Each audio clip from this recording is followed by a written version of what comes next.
He said, tomorrow morning at 6 o'clock, you can face the firing squad, or you can go out this door over here. And the guy said, what type of door? He said, no one knows. All we can tell you is just unknown horrors. He thought, and the next morning he selected the firing squad. After the shots rang out, the captain's secretary said, what's beyond that door? And he said, freedom. But very few people would select to do it because it's unknown. See, a lot of people never live their dreams. A lot of people never do the things they want to do. A lot of people stay on jobs where they're miserable. I read an article called, Is Your Job Making You Sick? Sure, there'll be times in life I knock you down and catch you on the blind side, but the challenge is to hold on. All right, enough may not be enough. Flat out. 50 calls might not be enough. 120 might not be enough. $5,000 might not be enough. I don't know. I'm just telling you that sometimes enough is not enough. And so what do you have to do? You got to go to that next, like you got to dig deep and find more. You got to put more energy. You got to put more effort in your stuff than anybody. So you get up at 4 and it ain't working. Get up at 3:30. So you read the book once and you didn't get it. Read it twice. Read it 3 times. It's hard. Easy is not an option. This is why I work. This is why I grind. This is why I work. This is why I grind. This is why I work. This is why I grind. This is why I hustle.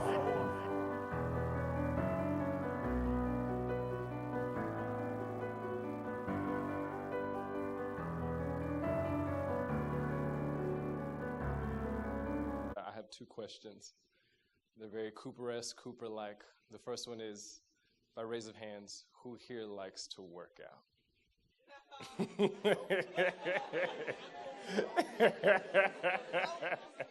All right. Keep your hands raised. Keep your hands raised. Now, from those who have their hands raised, it's all good. Likes to work out, like they seek some kind of pleasure from it. It's like enjoyable. Okay, there's some hands that went down. Awesome. Gerber, if you wouldn't mind posting up those other pictures. So young men and some of the boldest of women, you too can have legs like this man. If you will, 1, do drugs, and 2, do, what does that say? 3 times 20, so 3 sets of 20, 6 leg extensions, that's these. To get like that, like teardrop nastiness right here. 6 sets of 20. Heck no. Oh my, and then at the end of all of that, squats. Sis, go ahead and roll through all the pictures. I love these. I can't be a king and walk around looking like a peasant. I expect myself to do things a king does. By the way, this man here, and that one, whoo, baby. You see the pecs on that brother.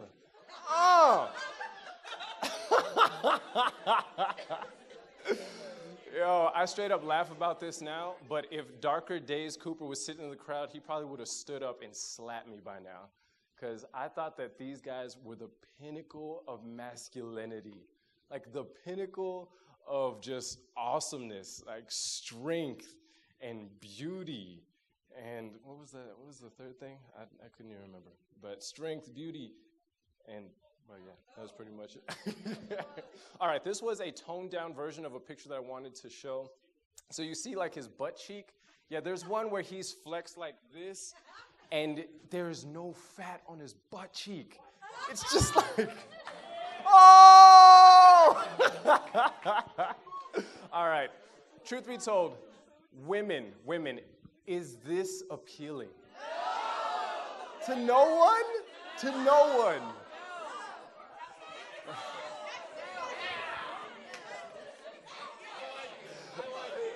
Okay, yeah, to the guys. Is this not awesome? Like, okay, how about I reframe it? Guys, if you had his body, like, let's say, I don't know. Okay, Devontae, you wake up the next day and you have his body. Look what he says. When I was young, I wanted to be a superhero. Now I just lift weights. Woo!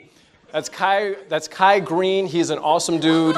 Branch Warren is the white dude. It's amazing. All bodybuilders, no matter if they're brown when they start or they're white when they start, everybody is dark-skinned at the end. They like overdose on tanning pills. I'm looking through Google and I think, what the heck? This dude's white, but now he's darker than me. What? Well, like I said, I wanted to look like these guys. There's a long story behind it, but pretty much I moved from El Paso, go to Fort Worth, get to Fort Worth, find out, oh crap, I have black cousins. This is awesome. Wow, they're really aggressive and competitive. And I say, hey, I love you. And they're like, you, explicit of delete, boy, explicit of delete, white boy, explicit of delete. At least when they first met me, they were like that. But I remember that they kind of encouraged me in a negative sense to work out. And I tried to find it. I believe Walker, if you're watching this, I want my iPod back because there's an awesome photo that I wanted to use tonight, but I couldn't. And it was of me in my darker days. And I'm like, I look like this. It's me and my cousins. We're all in the mirror, and we look like this. Straight up, I am 215 pounds in that photo. Now, me right now, I believe I am 180. So what, 90, 200. So like I had 35 extra pounds of muscle on my body. Like, what? And so I worship this. I remember that my cousins and I, we'd walk into the weight room and we'd be talking to each other, N-word this, mother F that, all this crap. And then, yeah, I almost said it. And and straight up, we had this mantra, this motto. It's like, man, cuz how big you want to get, man? I want to get so swole. I want to get so big that, man, I'm going to punk Cooper, bro. I'm going to punk Cooper. Coop, I'm going to take you in battle. I'm going to make you wipe my A, cuz I want to be so big, so swole. Everybody's like going, oh, yeah. That, man, I'm going to need someone else to wipe my own butt. Everybody's like, oh. And I was trying to think of that while I was like writing that down, saying, I'm going to say this at Two Posts. Like, how? Okay, so he still has range of motion to like do this. And I was thinking about it to be that big.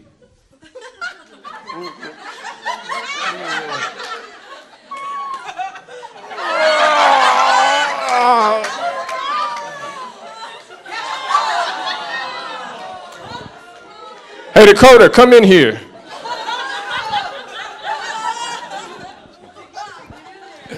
Alrighty, so these guys, just like me back in my darker days, didn't read 1 Timothy 4:8. By the way, I read out of the NLT version. So Gerber, if you want to put up 1 Timothy, please. I love what Pastor Rick said one time about translations. He said, man, it is like a flavor. Some have this flavor, some have that flavor. I rock New King James for a while. I still study out of New King James, but man, whenever I need to just conceptualize, like understand what God's saying, not be hung up on what does sanctification mean? What does justification mean? I go to the NLT. And so from this, physical training is good. Yes, I can still work out. But training for godliness, what does that mean? Is much better, promising benefits in this life and in the life to come. Okay, cool, eternal stuff. Well, the message, see, whenever I think, I love that Mikey, through Celebrations of Discipline, through Richard Foster, shout out to the homie, has ignited something within our ministry, I think. And one of these things is imagination. And so whenever I think of things, I give freely, like, where do you want to take my mind, God? And I love the word pictures. And the message gives me awesome word pictures. So the next slide, sis. So sometimes I use the message to like even conceptualize even more. And the message, I love this. Awesome. So 1 Timothy 4:8 in the message says, exercise daily in God. Okay. No spiritual flabbiness, comma, please. Please. I picture like all these homies, they are so swole, so big, pecs the size of my butt cheek, just awesomeness, right? And from this, that's their structure. That's their building. That's their temple. They don't know that, maybe some of them do, but I'm pretty sure not. They don't know that they're the temple of God. And so I see their structure. Their structure is freaking solid. The outside looks beautiful. But I'm no architect. I suck at numbers. But one thing that I do know is that it is not the outside that holds the building together. It is the inside. And so if the infrastructure is weak, that building is going to go.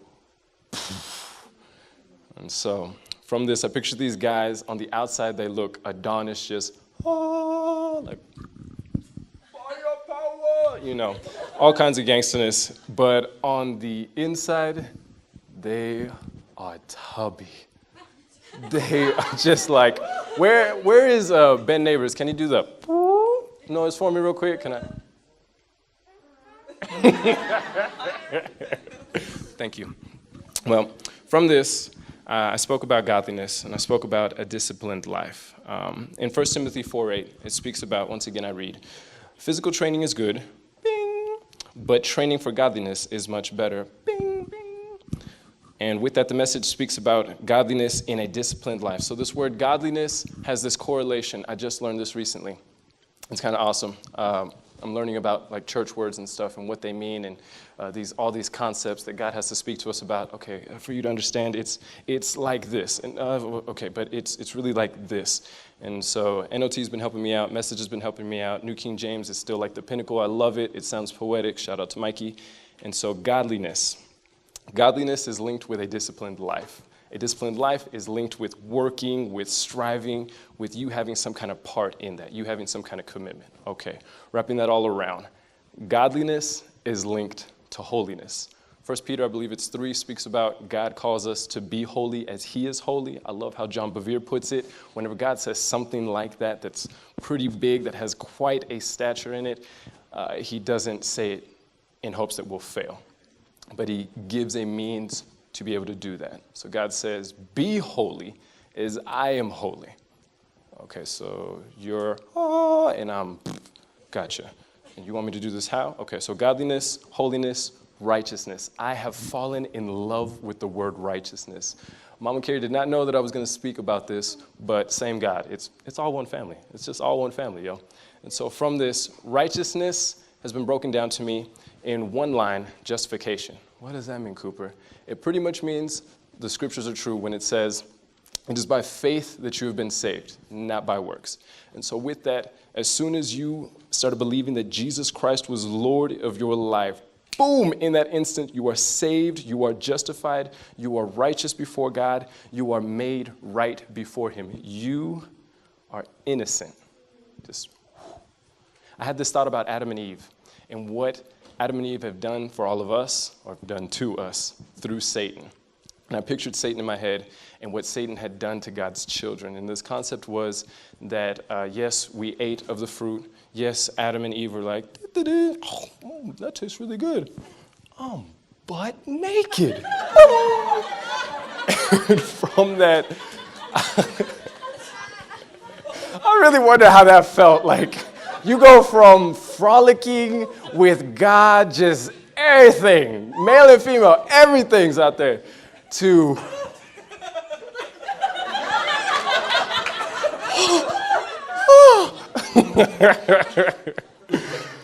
but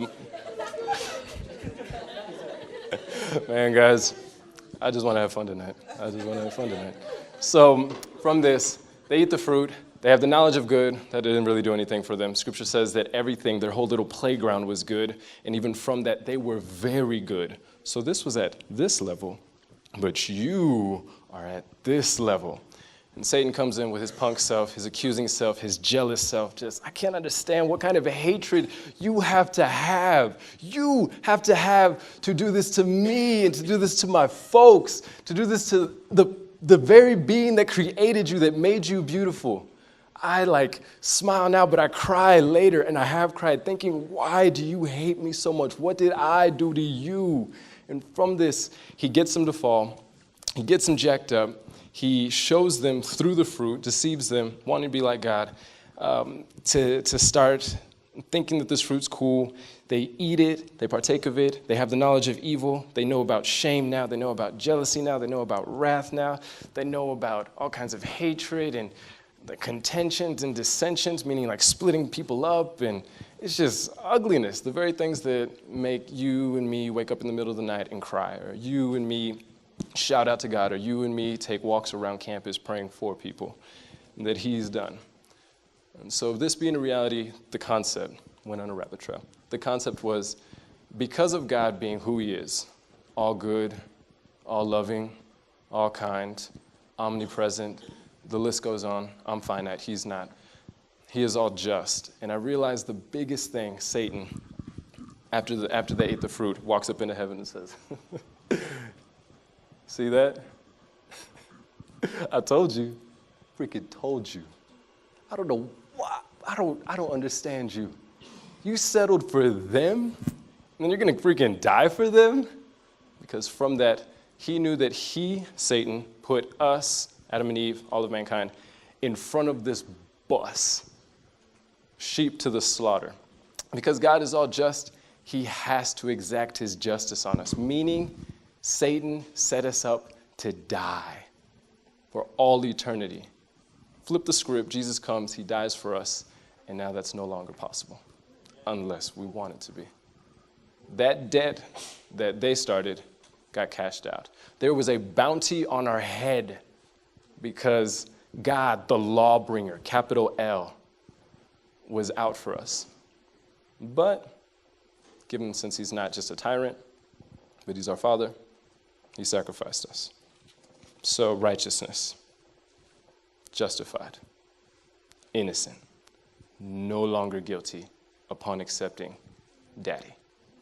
And so from this, the second part of righteousness is justification to sanctification. Another big word, don't know what it meant until recently. Sanctification means that from being innocent, the grace that God gives us, not just the forgiveness, but it's an empowerment, the Holy Spirit within us. It's the spiritual thing that I'm still trying to work out, but I know it's real because it's happened in my life.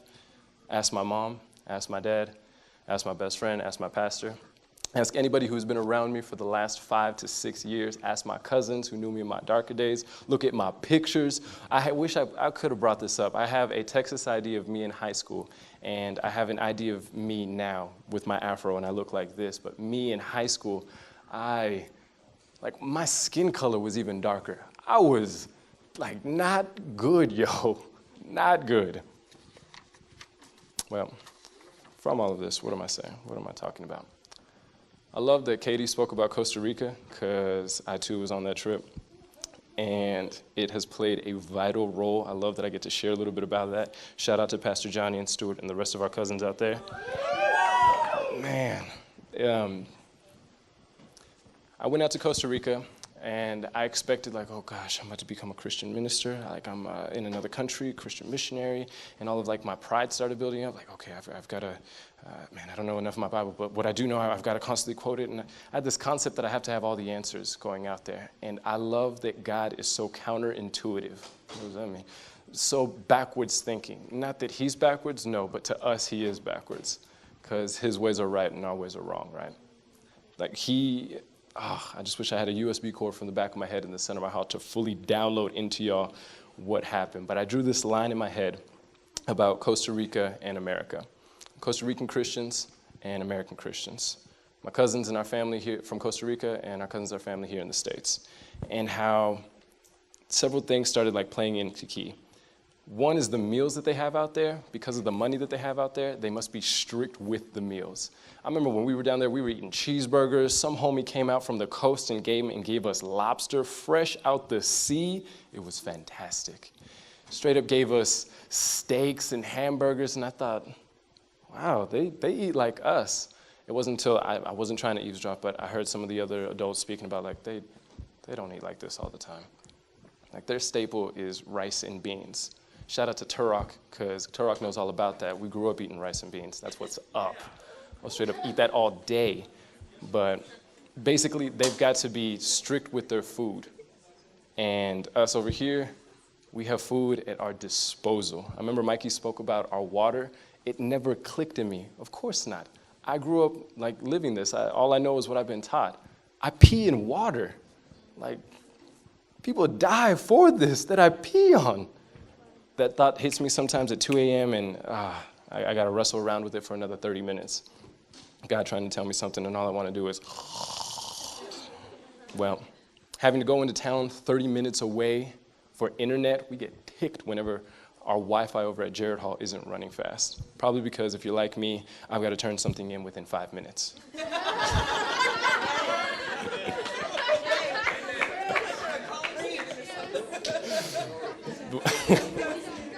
I straight up had to do that this week. It was bad. While trying to plan this out, it was bad. All right, so they have cold showers. Shout out to my sisters. The yells that they had. On top of that, like the shower, you walk in, there's like this long hallway, there's classrooms and whatnot, and then there's the bathroom. And so you walk in, and there's nothing but stalls here, which is kind of cool, but it's kind of inside, outside type of thing. And then you turn, and there's showers over here. There's 3 of them lined up that way, and then there's showers over here, and there's 3 of them lined out that way. And wait, Coop, there's not any walls? I mean, there's a shower here, dividing. Shower here, dividing. Shower here, so like, I remember we walked up in there and someone was already taking a shower and I thought it was a dude, and then I run up in here and then there's another girl that comes up in here, and pretty soon we realize, that's shaped like a man, says the girl. Oh. Renee, is that?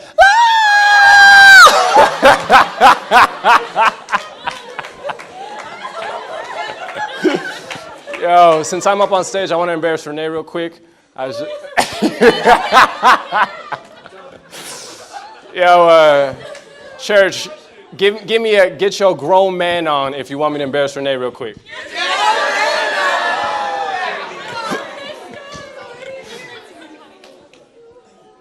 All right. I go to Kaiser, and Kaiser's like, we're good. All right, from that, one of the biggest things that stuck out to me was, I love my sister Renee. I want you to know that, guys. I love her. But men knew how to do things. Holy crap. Like, they knew how to fix stuff, cars, knew how to build. They're building a church.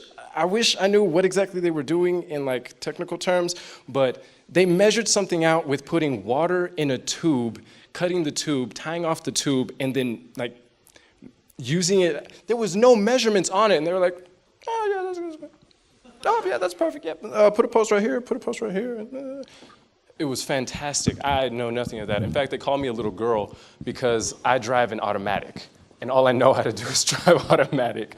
They were like, Cooper, okay, got the truck. What do you want me to do? Bring the truck over here. Okay, cool. Yo, uncle, it's a stick.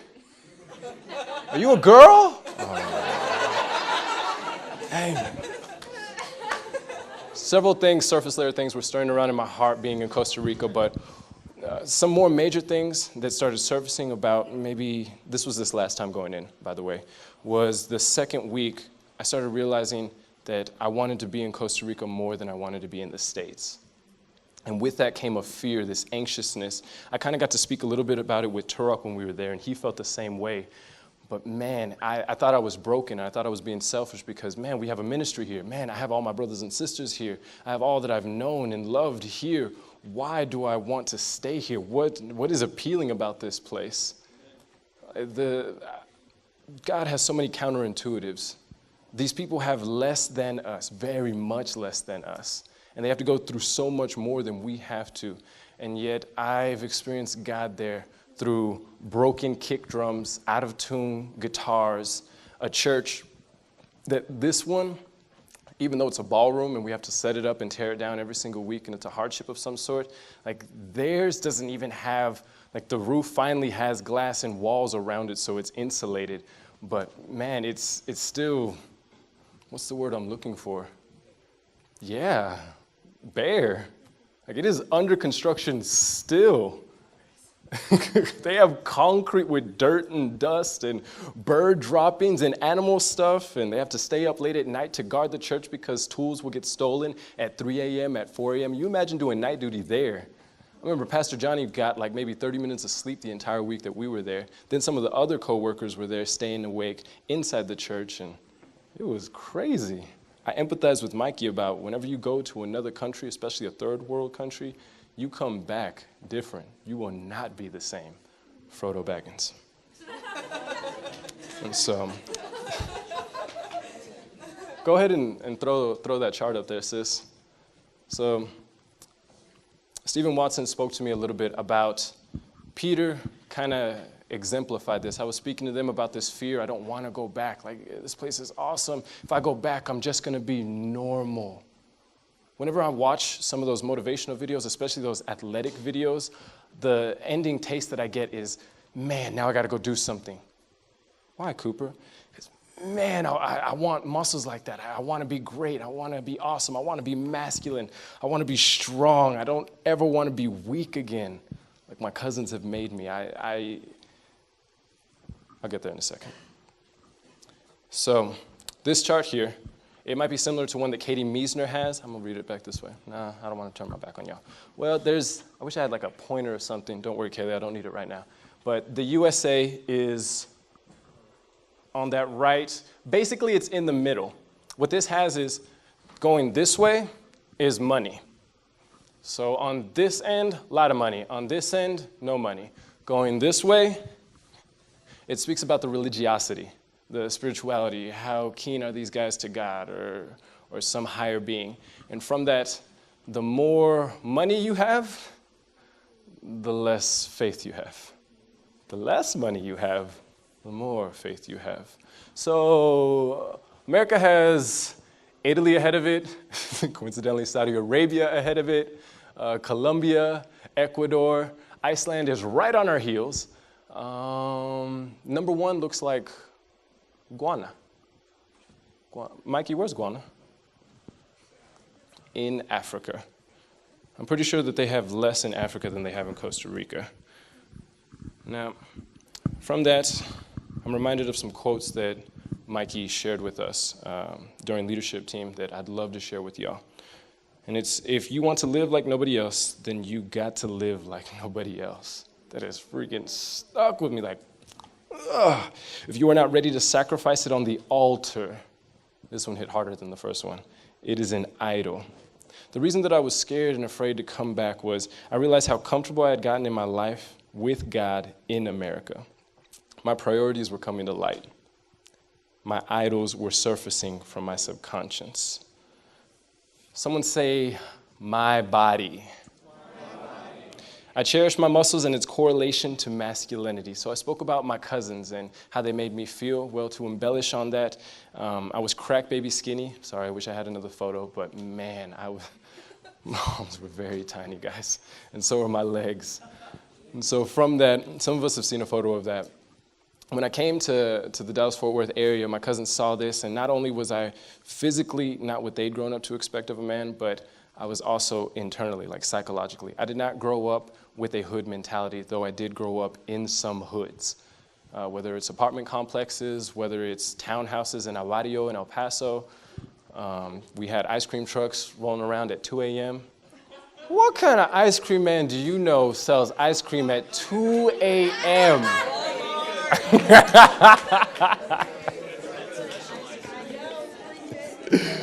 Man. My body. I spent more time building up myself physically than metaphysically. Second thing that God found that showed me was, of course, with my body, because my darker days kind of trying to creep in. If I idolized these guys who spent all of their time pushing themselves to the limit only physically, but very little like internally, godly, living up to God's standard. I love that along with godliness, holiness, and righteousness, it is basically a call for God, from God to us to live at his level. You might be living here, God calls you here. You might even be living here, but that's not up here. And so God is constantly trying to move your mind towards that, move your heart. I love that, Mikey, I'm gonna rehash it because it's been impacting me greatly. Whatever the 90% is, 90% being your subconscious, right? Your will, what you are down to do, what you're not down to do, your desires, what you like and don't like doing, your thinking, all of your beliefs, everything that is 90% right, influencing your behavior. And so this was influencing my behavior, even as a Christian. It was only after taking a fast that I didn't even do completely. I did it, I'd tell myself, kidding around, oh, I did it 20 3/4 days. It was really just 20 days. I lacked out, I gave up on the last day, convincing myself that, okay, I'm done. I've hit my wall. I want food now. Not cool. I would say with my food, I love you, God, even though I would eat more and pride myself in my gluttony versus how much of your word I would take in. How much time I would spend in prayer and in the gaze of the Lord, the silence. I always thought like blah, blah, blah, blah, blah, blah, blah. And I love that God is so patient. They would never tell me to shut up, just But the gaze of the Lord, to sit in just silence. I love that now. I'll take walks and I won't say a thing. Letting him talk to me or just be with me. I realized that I had been trying to sustain myself. Like, oh man, I'm hungry. I ain't got to go far. Across the street. No, out my door, down the hall, down the door, down the stairs, across the street. Swipe. Ta-da! Food galore. To my detriment. My achievements. This was heavy. My achievements is tied into my next thing. But my status, title, and position. Why can I not love myself?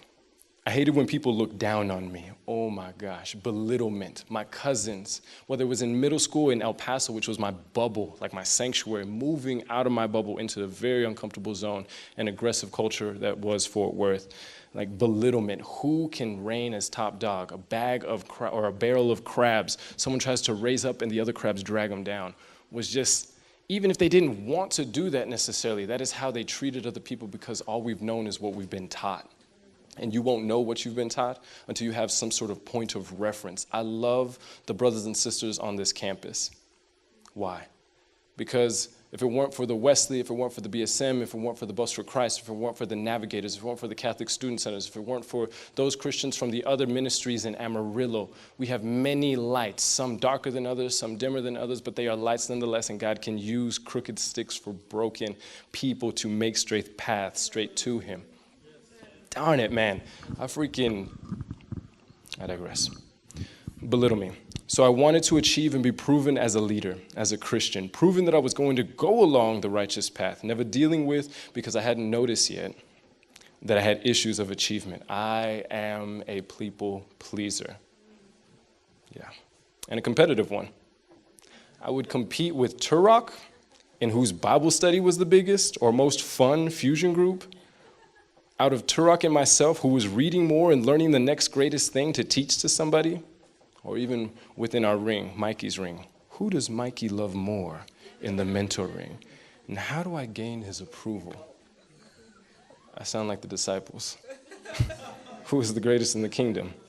That kid. The dude who washes their feet at dinner when you stepped in poop. Because, okay. Comparing my apprentice ring and myself as a mentor with other mentor rings and mentors. I would listen more. I gotta give more advice. I've got to teach more. God's saying, why not pray for them? No. Jesus, I stand in this gap. This is why you put me here. Why not ask me for help? Because that's a cop-out, Jesus.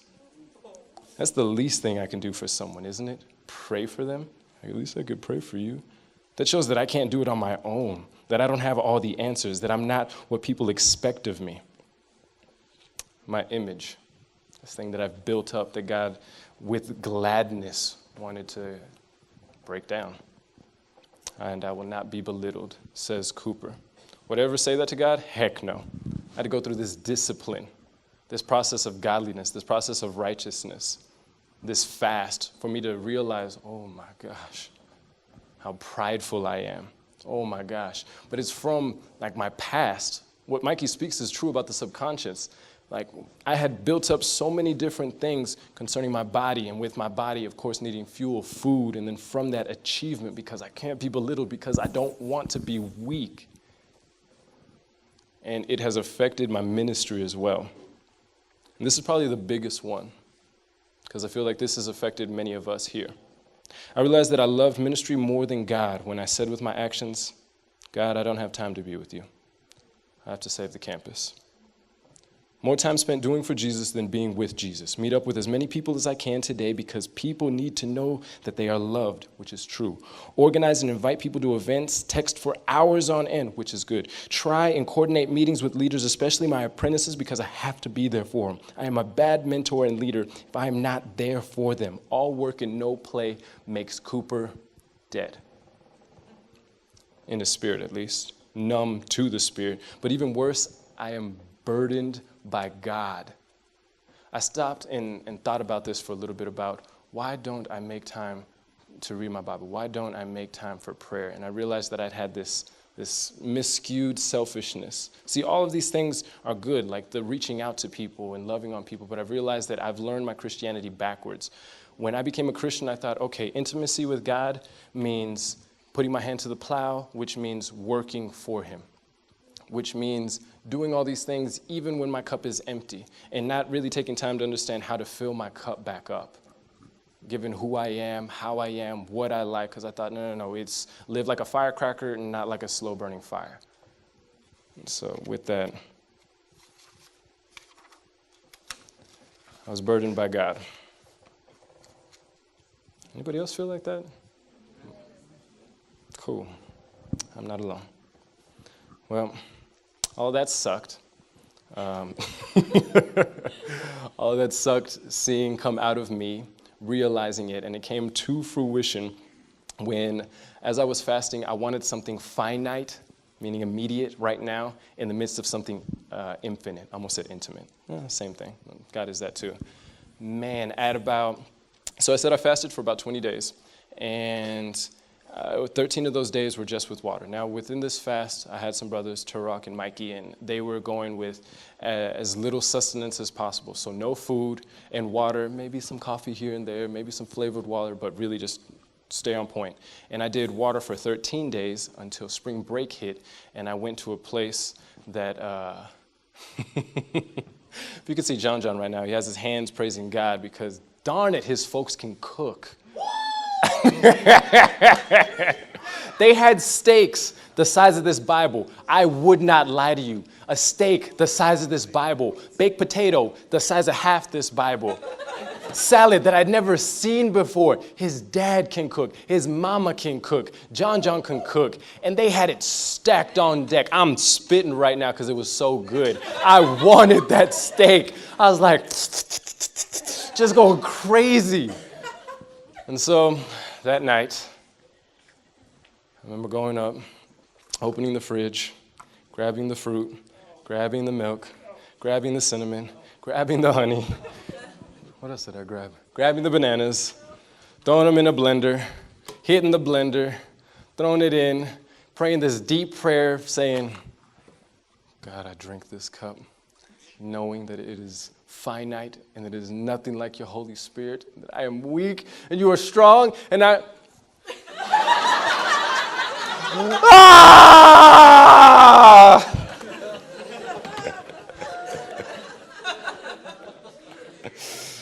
Man, if it wasn't for God's grace, I'd be dead a long time ago.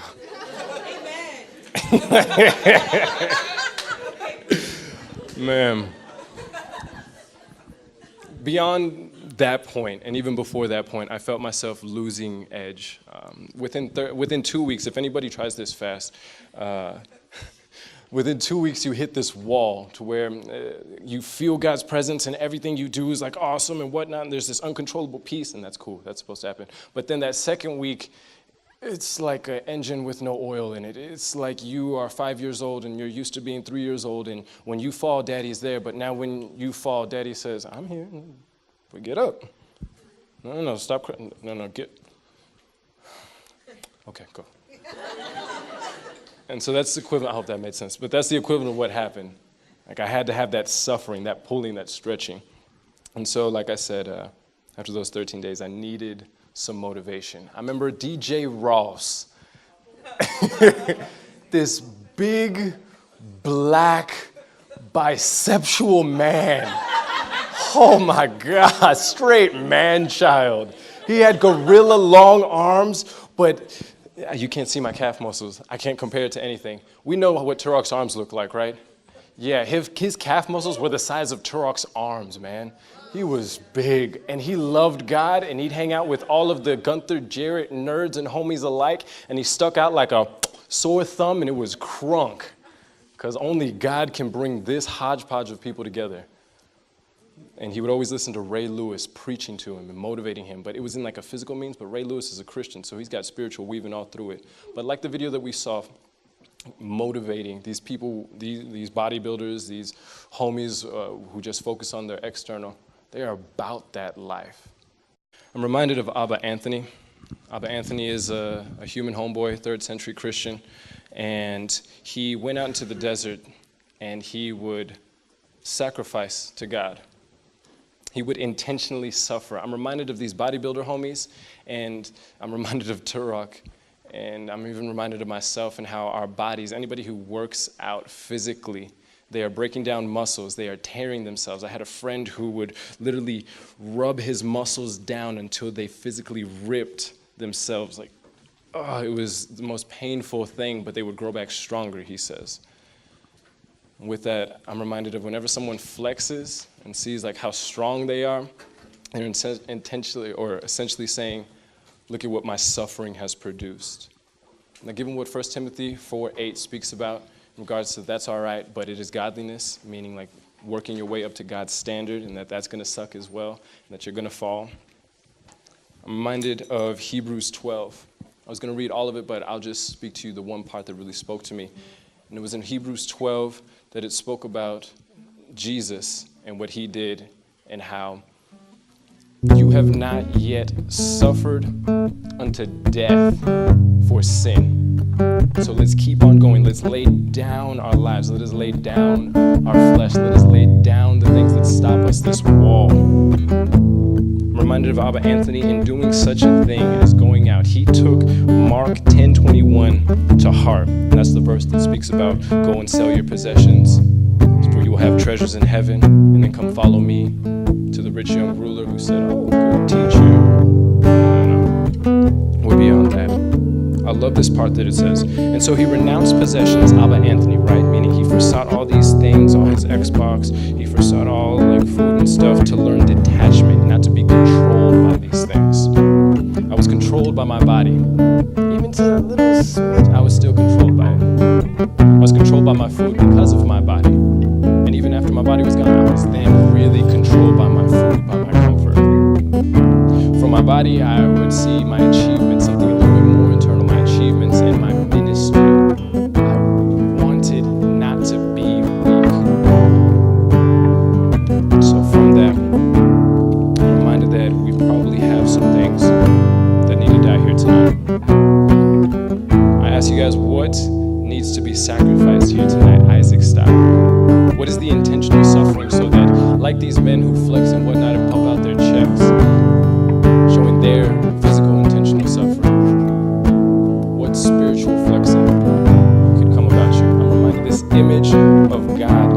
I'm reminded that we need to suffer a little bit intentionally like an athlete does in training. Hebrews 12, I encourage you to read it, confirms that God will be like our coach. He disciplines us, but we like being on the sidelines, just wearing the uniform, saying that we are part of the team that is so willing and wanting to put us like into the game. I myself was one of those guys. I was comfortable being on the sidelines, wearing the uniform, having the prestige of it, but not having any real purpose, not any real depth. It was just surface level. It was only through stepping out, God calling out to me through Mikey, taking on this discipline, this hardship, ready to train, then we're ready to give up. This backwards thinking, this counterintuitive. You want to live? Die. It's not necessarily what God can give you, a lot, but what you need to give to Him, what He needs to take away. That in Him taking away, then you get more. Ask, is it money? Money more than God, which kind of shows our power of will, how much we will force our way to get. God, I need this money. God, I don't know how I'm going to pay for the Wesley Academy. God, I really don't know how I'm going to pay my debt. So if you don't come through, I'm going to go get a job and I'm going to work for the next 5 years to pay off this debt, paying $400 or $600 a month for this